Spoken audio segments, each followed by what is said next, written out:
En este vídeo vamos a ver algunas cuestiones relativas a la comunicación Ethernet con la placa de desarrollo Freedom K64F. En primer lugar, nos centraremos en lo relativo al hardware que incorpora la placa y en cómo se implementan las capas 1 y 2 de OSI. Y después, ya desde un punto de vista de software, añadiremos la capa 3. Una vez que consigamos encajar todas estas piezas, será posible la comunicación y podremos crear proyectos.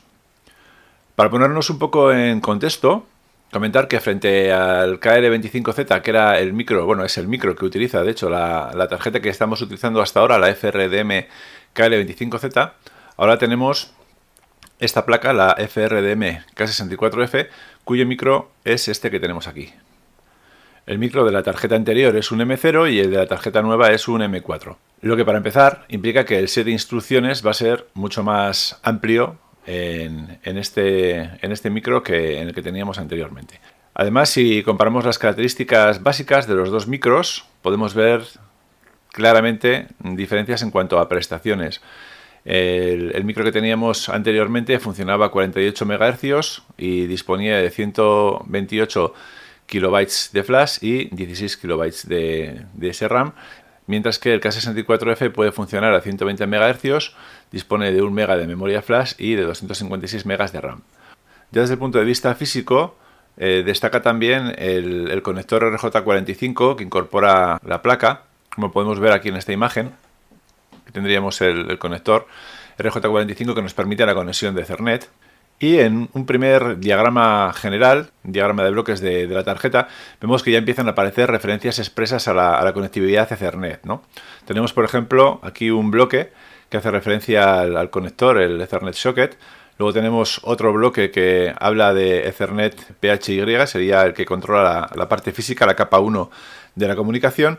Y luego tenemos ya en este bloque azul que tenemos aquí, que sería el micro en sí, el K64F, tenemos indicadas una serie de líneas que salen y que entran del propio micro y que llegan hasta el bloque de Ethernet PHY y que son las líneas de RMII, MDIO y un reloj de 50 MHz. Este reloj indica que los dos micros van a estar sincronizados y, curiosamente, es el micro que controla la parte física, este bloque que tenemos aquí, el que recibe una señal de 25 MHz y entrega la señal de reloj para sincronismo de 50 MHz al K64F. El bloque este de Ethernet PHY que estamos comentando está implementado con este chip, el 8081 RNACA, que es este de aquí. Entonces lo que vamos a ver ahora es cómo el microprocesador que tenemos aquí se comunica directamente con el micro que controla la parte física por medio de las líneas que hemos comentado anteriormente. El KSZ8081 nos va a permitir la utilización de cable UTP categoría 5 o superior y tenemos aquí algunas características que hemos estado ya comentando anteriormente cuando hablábamos de propiedades de tarjetas de red y de puertos de switches. Tenemos, por ejemplo, que soporta el Auto MDIX, que es la detección y corrección de cables directos y cruzados, y también soporta autonegociación, ya que nos va a permitir funcionar a 10 base T y 100 base TX, y automáticamente, gracias a la autonegociación, va a poder decidir cuál es la velocidad que se tiene que utilizar. Respecto a cuáles son las funciones expresas que realiza este micro, que controla la parte física, podríamos repasar algunos de los conceptos que hemos estado viendo cuando hemos trabajado los niveles OSI. Tenemos, por ejemplo, que los datos van a llegar en paralelo del MAC vía MII. Esto sería el MAC, es la forma en que se refiere al elemento de capa 2, y en este caso sería el microprocesador, el K64F. Y el MII es la interfaz que aporta una serie de líneas para que se puedan poner en contacto los dos micros que intervienen en la comunicación. Entonces aquí lo que nos dicen es que los datos van a llegar en paralelo desde el micro hasta el 8081 y lo hace en un flujo de datos serie a 125 MHz. Esto lo estamos viendo para trabajar a 100 megabits por segundo. Después se aplican una serie de codificaciones de línea. Aquí nos aparecen, por ejemplo, 4B5B. Se convierten bloques de 4 bits en bloques de 5 bits, de manera que se consiguen combinaciones extra con las que se pueden controlar errores en la comunicación. Y luego también se somete a un proceso que se llama scrambling, que está explicado aquí abajo, Dicen que el scrambler ensancha el espectro de potencia de la señal transmitida para reducir las interferencias electromagnéticas y la variación de la línea base, ¿vale? Es una técnica que se utiliza en transmisión de señales para conseguir que los ruidos afecten lo menos posible a la transmisión. Luego tenemos por aquí también referencias a NRZ y NRZI, que también hemos visto en su momento, y finalmente se codifica en MLT3, que también lo hemos comentado, para ser transmitido. Esto sería para funcionar en 100 base T. Hay que tener en cuenta que el proceso de recepción, eso sería para transmisión en 100 base T, y para la recepción se haría más o menos el mismo proceso pero a la inversa. En caso de que estuviéramos trabajando en 100 base T, tendríamos que en lugar de utilizar finalmente MLT3, se utilizaría una codificación de línea Manchester. Si entramos ya en la comunicación entre los dos chips, tenemos la parte correspondiente a la capa 2, que sería lo que aquí se implementa con el microprocesador principal, con el K64F, y se nos indica que tenemos una serie de líneas uniendo los dos micros, y con la señal de reloj, que fijaos, lo curioso es eso, ¿no? Que tenemos el micro que controla el conector, es el que va a recibir la señal de reloj y después se la va a enviar al microprocesador principal para mantener el sincronismo. En cuanto al RMII, lo vamos a comentar ahora a continuación. Aquí hay un detalle también interesante, y es que nos indica que el propio 8081 incluye unas resistencias de terminación on-chip, y luego pues bueno, parece ya como que está todo de alguna manera controlado, todo lo necesario para que la comunicación a través de cable de par trenzado sea posible. Normalmente solemos ver un conector RJ45, pero hay que tener en cuenta que ese RJ45 realmente de alguna manera en el bloque que se conecta en las placas y en los switches y en las tarjetas de red y demás, hay un montón de componentes ahí metidos.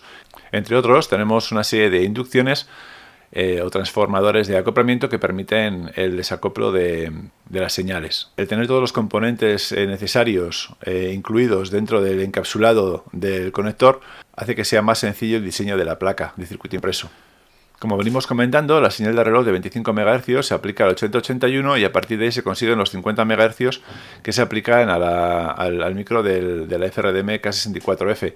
Esto implica que en un momento determinado en el procesador Expert vamos a tener un componente que es el Clockman 1, que se va a configurar indicándole que tiene que tomar la referencia externa de 50 MHz. Pero bueno, tampoco nos va a preocupar demasiado, porque vamos a ver que luego todo esto va a ser automático.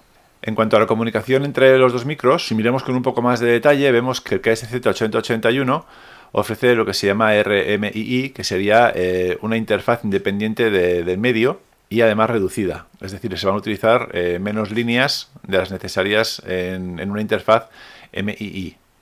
Aquí podemos ver cuáles son esas interfaces. En total tenemos 8 líneas, y en este sistema el micro de la tarjeta aporta la parte de enlace de datos, que es lo que se llama RMII MAC. Entonces, básicamente lo que tenemos aquí es la señal de referencia de reloj, y luego tenemos una serie de señales de control y de señales de intercambio de información. Aquí aparecen indicadas las funcionalidades de los 8 pines, las 8 señales. Tenemos 3 señales para transmisión de datos, que serían el TXD0, TXD1 y TXN de Enable.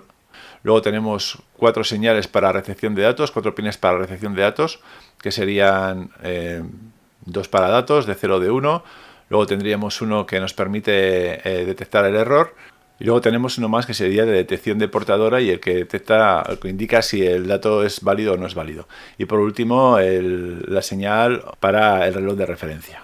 Aquí aparecen indicadas cómo son esas señales, si son de entrada, si son de salida, con respecto a uno de los micros, con respecto al otro, y una pequeña descripción.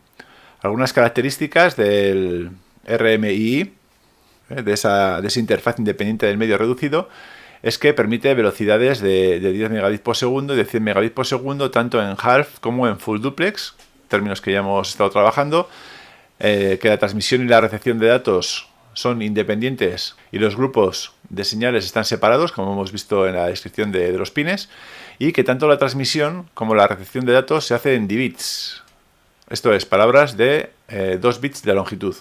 Eso se puede ver aquí arriba, ya que tenemos que, tanto aquí como aquí, nos indican que las señales, la TXD 1 y 0, estos serían los 2 bits que se transmiten simultáneamente como señales de transmisión de datos, y luego tenemos otros 2 que serían también RXD 1 y 0, que serían los utilizados en la recepción de datos. por último tenemos aquí abajo un esquema en el que podríamos ver con algo más de detalle cuáles son los pines exactos del K64F que vienen al 8081. Podemos ver aquí algunos pines de algunos puertos que están directamente involucrados en la comunicación con el micro que controla la parte física, como este que estamos comentando, con el 8081.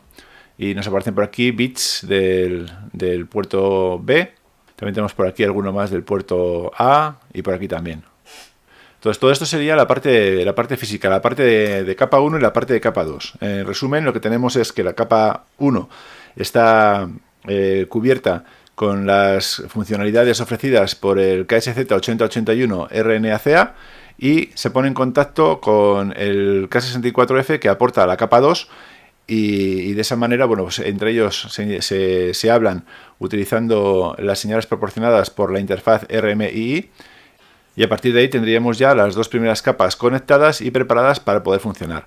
Vamos entonces a la última parte de este vídeo en la que hablamos de la configuración de la tarjeta. Como se indica aquí, a partir de este punto podríamos ir a la sección sobre Ethernet del datasheet del micro que estamos utilizando, del K64F, para ver los detalles de configuración. Esto no es muy útil porque esta sección es muy extensa, tiene más de 130 páginas y se incluye la descripción de más de 100 registros que intervendrían en la gestión de la comunicación Ethernet. Entonces ahí se ve que trabajar esto a muy bajo nivel es muy complicado.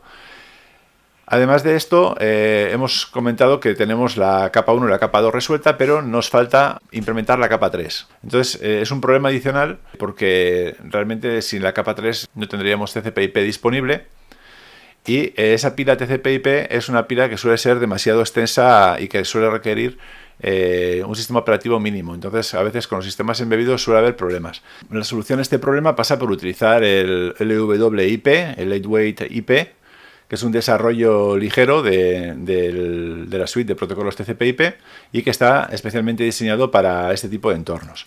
No vamos a entrar ahora mismo en ver cuál sería el proceso de poner esto en marcha porque está explicado en otro vídeo que tenéis a continuación. Una vez que demos los pasos para crear la plantilla necesaria que incluya el LWIP, tendríamos ya entonces los tres niveles necesarios, la capa 1, la capa 2 y la capa 3, para poder empezar a preparar ya los proyectos. Pues bueno, de momento esto es todo y nos vemos en el siguiente vídeo.